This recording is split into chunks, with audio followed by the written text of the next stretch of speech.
Bismillahirrahmanirrahim. Bismillahirrahmanirrahim. अस्सलाम वालेकुम students, welcome to लर्निफाई। आज का हमारा जो टॉपिक है वो इंतहाई इंटरेस्टिंग टॉपिक आज हम स्टार्ट करने वाले हैं, theory of quadratic equation. Quadratic equation हमने सही से पढ़ा था।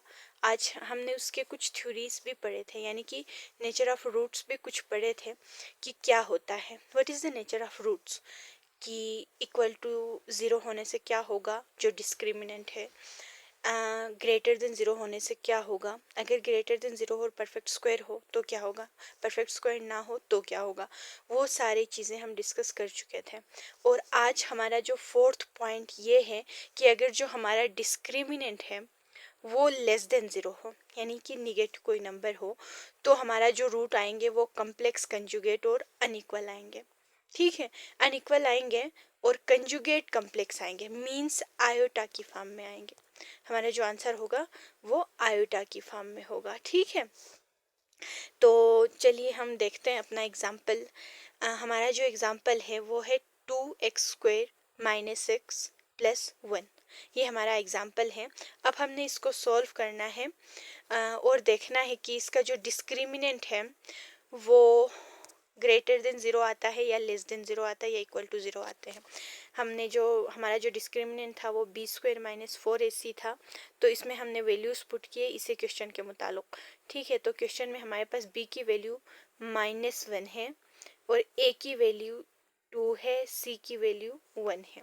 इन चीज़ों को हमने डिस्क्रिमिनेंट के अंदर पुट करना है, यानी कि b² तो -1² - 4ac, 4 इंटू a की वैल्यू 2, c की वैल्यू 1, यहाँ पे ये आ गई। ठीक है, ये हमने सॉल्व कर दिया, तो हमारा जो रूट आया आखिर में वो आया निगेटिव नंबर, कोई निगेटिव नंबर यहाँ पे आया हमारे पास -3।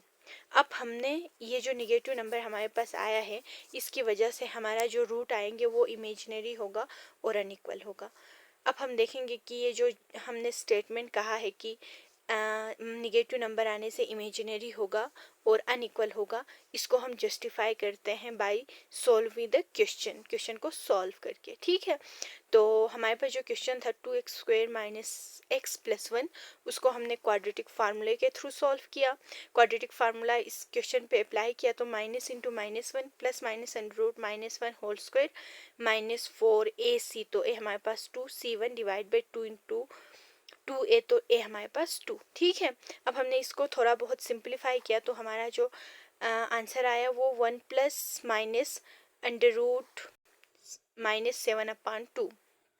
अब हमें ये बात तो पता है कि अंडर रूट के अंदर माइनस आए तो जो अंडर रूट के अंदर कोई भी नंबर माइनस में आए, हम कैलकुलेटर में उसको अगर आप सॉल्व करने की कोशिश करें तो कैलकुलेटर में आपके पास आंसर आता है इरर। ठीक है, तो हम क्या करते हैं, जो अंडर रूट -1 है उसको हम कहते हैं कोई नया नंबर, हम उसको नाम देते हैं, उसको हमने यहाँ पे कहा आयोटा। ठीक है, अंडर रूट -1 को हमने लेट किया कि ये आयोटा के बराबर है और इसी आयोटा की वजह से इस पूरे जो फंक्शन है उसको हम कहेंगे इमेजिनरी नंबर या फिर कम्प्लेक्स नंबर। तो हमारे पास x = 1 + under root -7/4, 1 - under root -7/4। Under root के अंदर माइनस आया है तो ये हमारे पास एक तो कम्प्लेक्स आया है, ठीक है, इमेजिनरी नंबर आए हैं, और क्योंकि एक प्लस में है एक माइनस में है इसलिए अनइक्वल आया है। तो हमने प्रूव किया कि जो हमने एजम्पशन किया था, जो स्टेटमेंट हमने कहा था, वो हमारे पास ट्रू था। ठीक है, ये जो फोर्थ नेचर ऑफ रूट है उसको हमने सही से डिस्कस कर लिया। अब हम आगे बढ़ते हैं और देखते हैं कि अगर इसी तरह का कोई इक्वेशन हमारे पास आ रहे हों और उस इक्वेशन में कोई अननोन हो, ठीक है, अननोन वेरिएबल हो, हमने इस वेरिएबल को यहाँ पे कहा है के।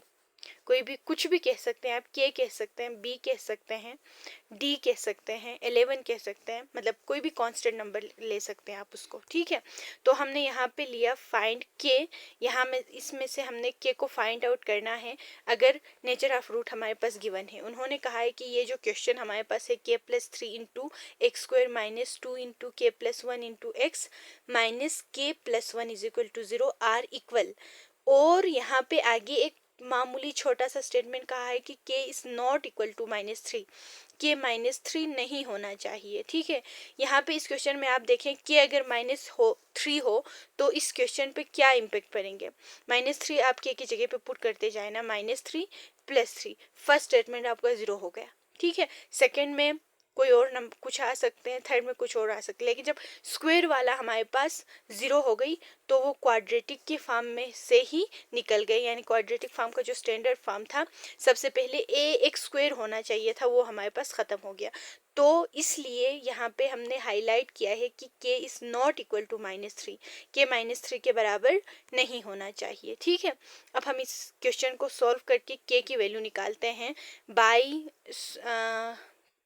Using discriminant. ठीक है, डिस्क्रिमिनेंट को यूज़ करके। तो हमने पहले a की वैल्यू देखा, इस क्वेश्चन के मुताबिक a की value a is equal to k + 3 है, b की वैल्यू -2 इंटू k + 3 है, और c की वैल्यू -k + 1 है। इसी को डिस्क्रिमिनेंट के अंदर पुट किया, b² - 4ac इसके अंदर पुट किया तो हमारे पास ये बना। ठीक है, मतलब -2 into k + 1 whole square -4 into k + 3 into k + 1 is equal to 0।